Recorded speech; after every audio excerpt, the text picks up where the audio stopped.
Welcome to Notebook Nuggets. Great to be diving in. So you know that feeling, right? You really want to learn something new, maybe guitar, maybe a bit of coding, language. Yeah, something catches your eye. But then you think, oh man, that's going to take ages to get at. That famous 10,000 hour rule looms large, doesn't it? The idea you need like a decade. Exactly. But today, we're digging into an idea that sort of flips that.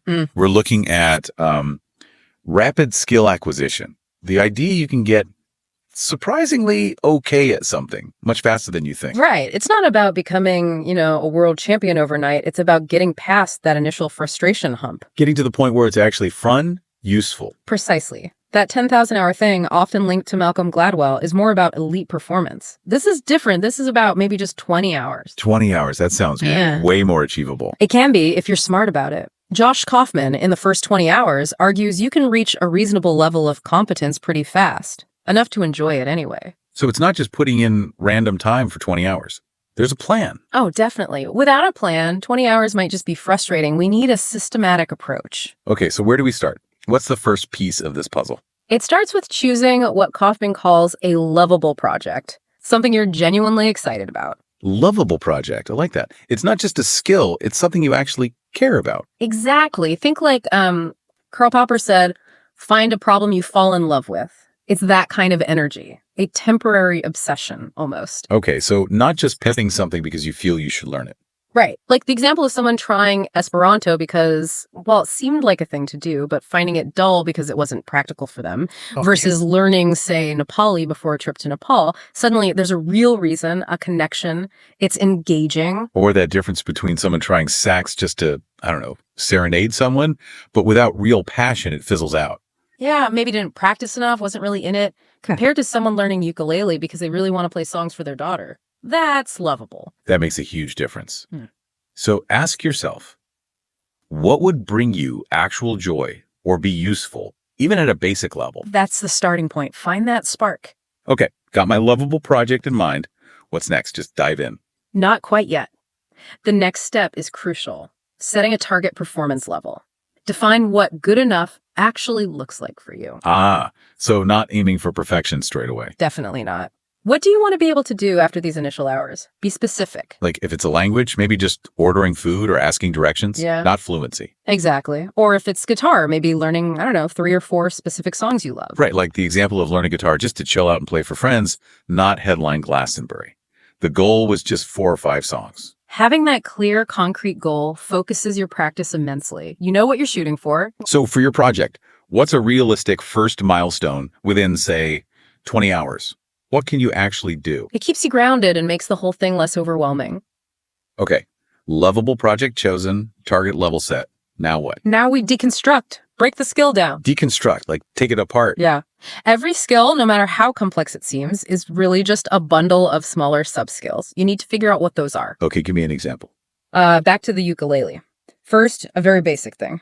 How to put the strings on right. That's a prerequisite sub-skill. Can't play without strings. Got it.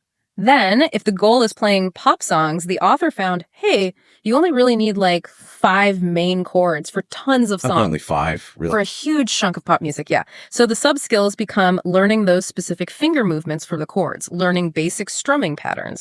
So you're breaking it down into the bits that matter most for your goal. Exactly. It's a bit like the 80-20 principle. You figure out the 20% of the sub-skills that will give you 80% of the results you actually want, especially early on. So for golf, it wouldn't just be learn golf. It'd be driving, putting, choosing a club, those kinds of things. Right. And you'd identify which of those you need most for your initial target. Maybe putting isn't key if your first goal is just hitting the ball decently off the tee. Identify the most important bits first. Got it.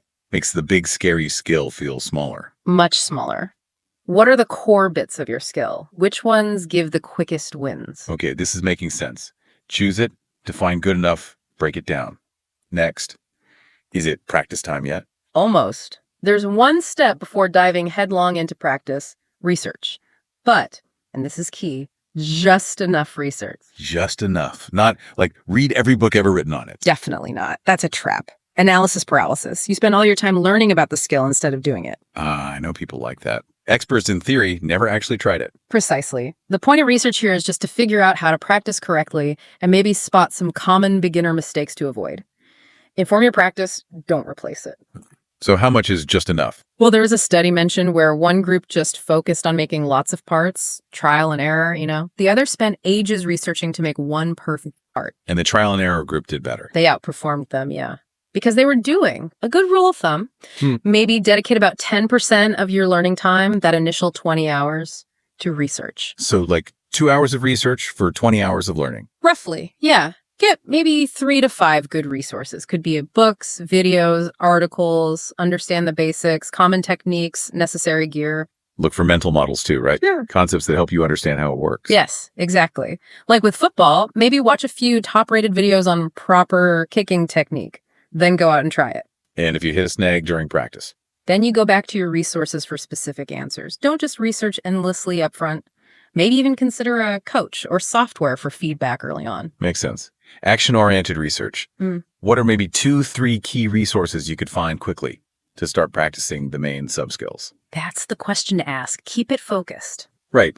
Now, surely it's time to practice. It is. But first, we need to tackle the things that stop us from practicing. Eliminating barriers. Barriers, like what? Distractions. Yeah, distractions are huge. TV, phone notifications, internet rabbit holes, all that stuff. But also environmental things. Like not having your stuff ready. Exactly. Make starting practice as easy, as frictionless as possible. If you need tools, get them beforehand. Want to learn guitar? Have it out of the case, tuned, ready to pick up.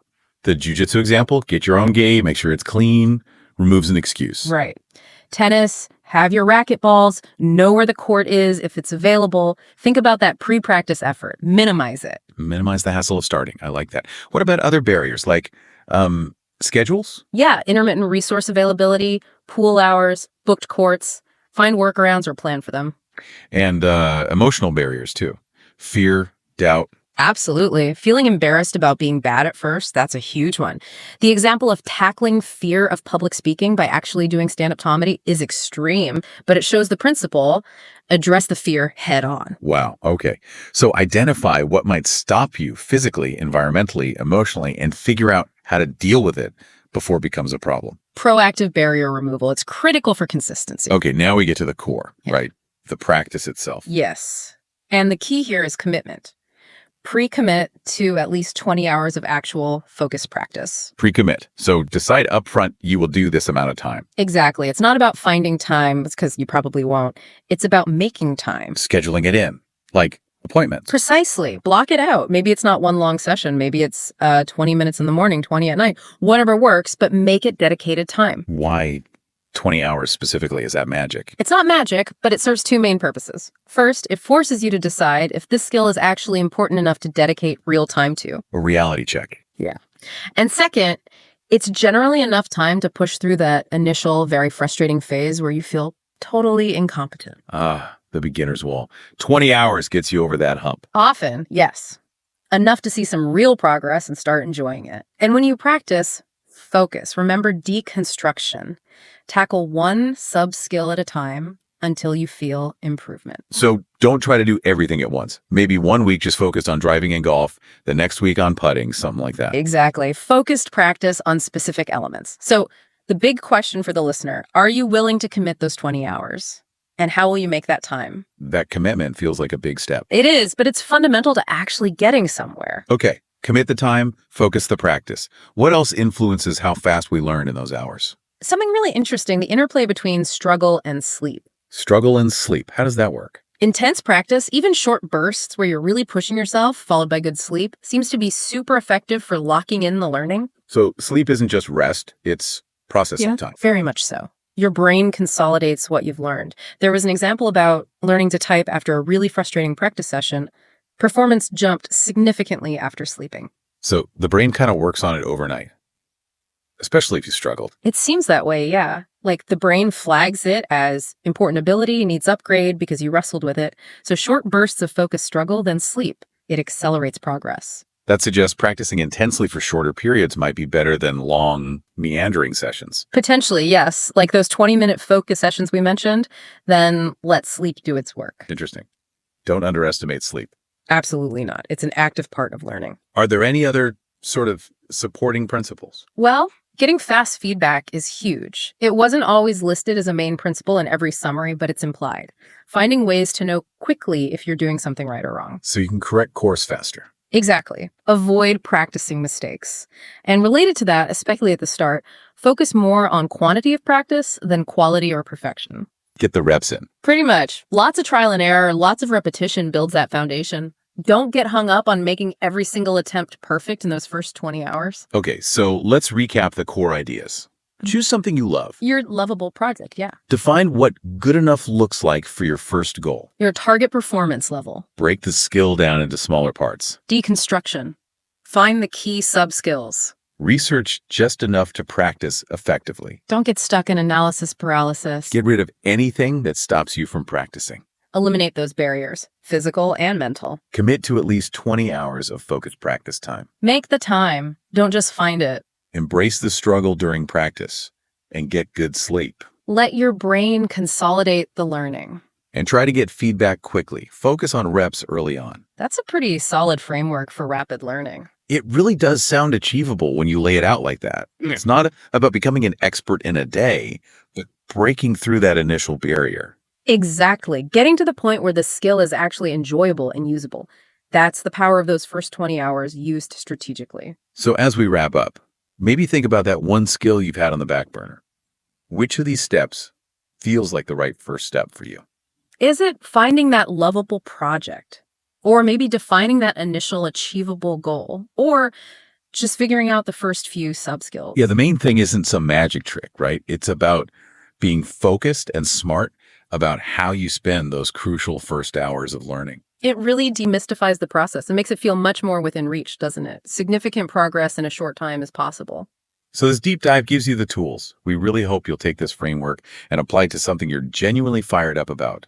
What will your first 20 hours look like? We'd actually love to hear about it. If you found these insights useful, maybe give us a like and definitely comment below what skill are you thinking about tackling with this approach. Yeah, share this deep dive with anyone you know who feels overwhelmed by learning new things. And of course, subscribe for more explorations like this. Your engagement really helps us keep bringing you this kind of content. But more importantly, what questions does this spark for you? What skills are now on your radar? Go start that journey.